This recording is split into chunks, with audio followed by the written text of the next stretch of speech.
కుండంలో ఆలయాల కూల్చివేతపై హిందూ సంఘాలు ఆందోళన చేపట్టాయి.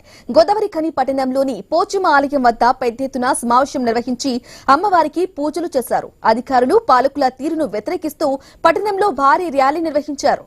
అనంతరం కార్పొరేషన్ కార్యాలయం ఎదుట బైఠాయించి నిరసన నినాదాలు చేశారు. ఇంకా గ్రామ దేవతల గుడులను కూల్చివేసిన కార్పొరేషన్ కమిషనర్ అధికారులను సస్పెండ్ చేయాలని డిమాండ్ చేశారు.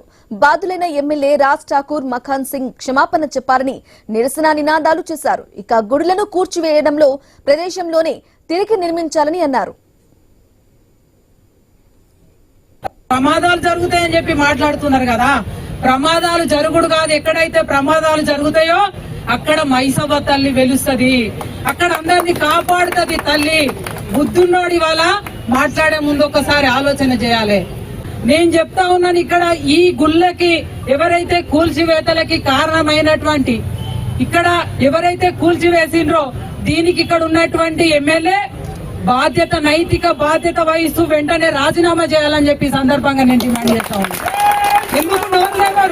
ఎందుకు నోరు లేరు ఇవాళ?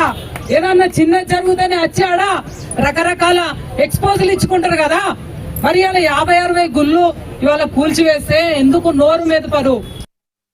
ఇవాళ పోషమ్మ మైసమ్మ అనేది తెలంగాణలో ఒక సాంప్రదాయం, మన కుటుంబంలో ఒక భాగం. బుగ్గా గుడి కాడ మనం చూసుకుంటే ఒక 50 ఏళ్లకెళ్ళి అక్కడ చిన్నగానే ఉన్నది ట్రాక్ పక్కపంటి బ్రిడ్జి.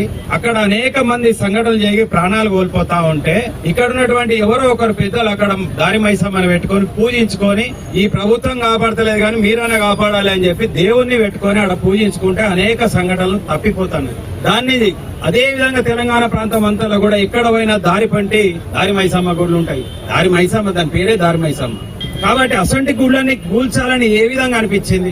అరే ఆ ఎమ్మెల్యే రాజ్ ఠాకూర్ మక్కాన్ సింగ్ తెలివి లేకపోతే కనీసం అధికారులు ఐఏఎస్ చదివినరు, ఇంకా పెద్ద